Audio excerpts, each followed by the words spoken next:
A key aspect of understanding transfection also involves figuring out how to evaluate transfection performance the best. Obviously, if we need to understand a process well, we need to also understand how to assess it well. Most researchers throughout the world rely on the use of reporter systems for evaluating transfection performance. The most commonly used reporter systems include green fluorescent protein, which can easily be qualitatively assessed by simply looking at your cells under the microscope and figuring out which ones are fluorescent versus not. You can also do much more comprehensive quantitative analysis if you choose to assay the green fluorescent protein expression in a flow cytometer.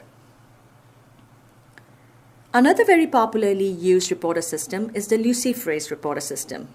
The reason for its popularity is because it's a highly sensitive reporter assay with a very broad dynamic range. We routinely use it in our labs because it gives us the most sensitive measure of comparing transfection performance between different formulations, either ours or competitors. A less commonly used reporter system that is used by labs is the B-Galactosidase assay system.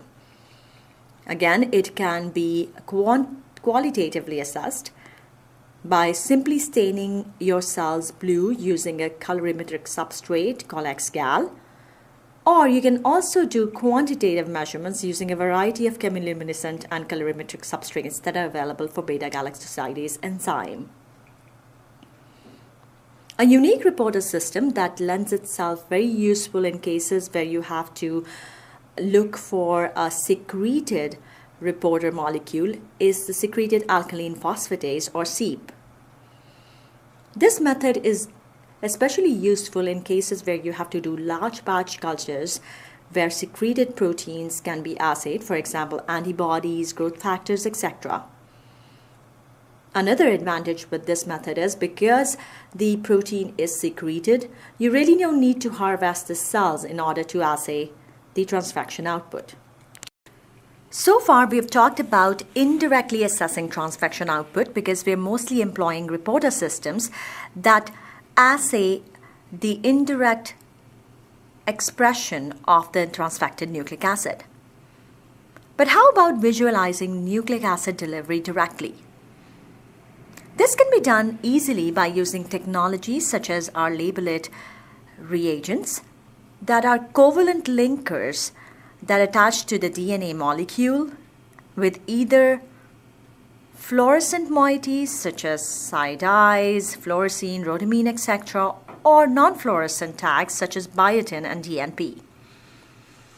The labeling protocol is a very simple protocol where you take your transfected plasmid or any other nucleic acid, you simply add the label-it reagent to it and incubate for 1 hour at 37 degrees Celsius.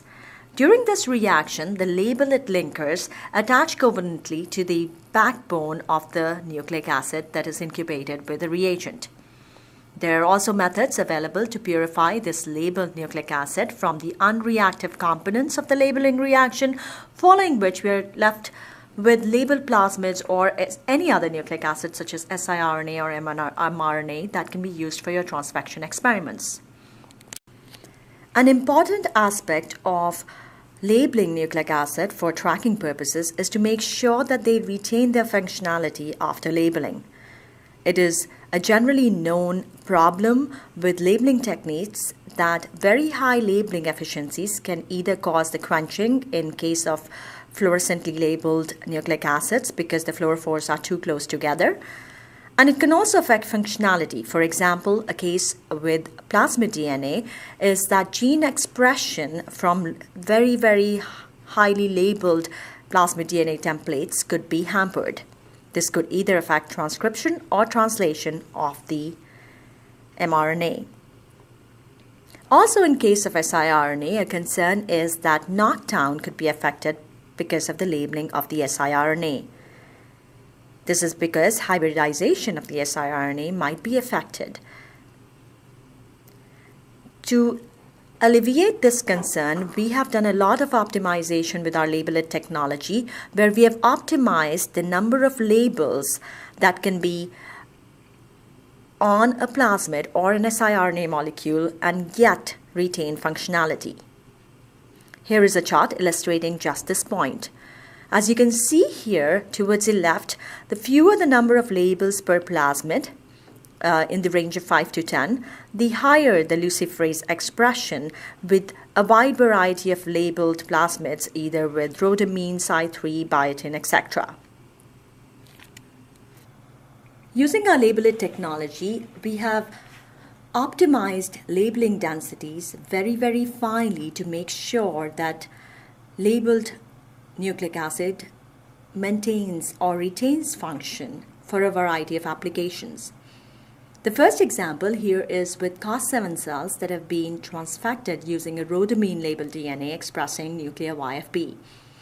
As you can see here in the image panel, at 1 hour post-transfection, you begin to see puncta that represent complexes of this rhodamine labeled DNA. At 4 hours post-transfection, this labeled DNA starts expressing nuclear YFP, and the expression increases at later time points of 8 hours and 24 hours. Therefore, it is clearly evident that in this case, with the labeled DNA, there is absolutely no hampering of expression, implying that there is no problems with gene transcription or translation. Furthermore, in cases of siRNA, we have demonstrated that labeling densities afforded by our kits do not affect knockdown. Here is an example of HeLa cells that have been transfected using fluorescein-labeled siRNA.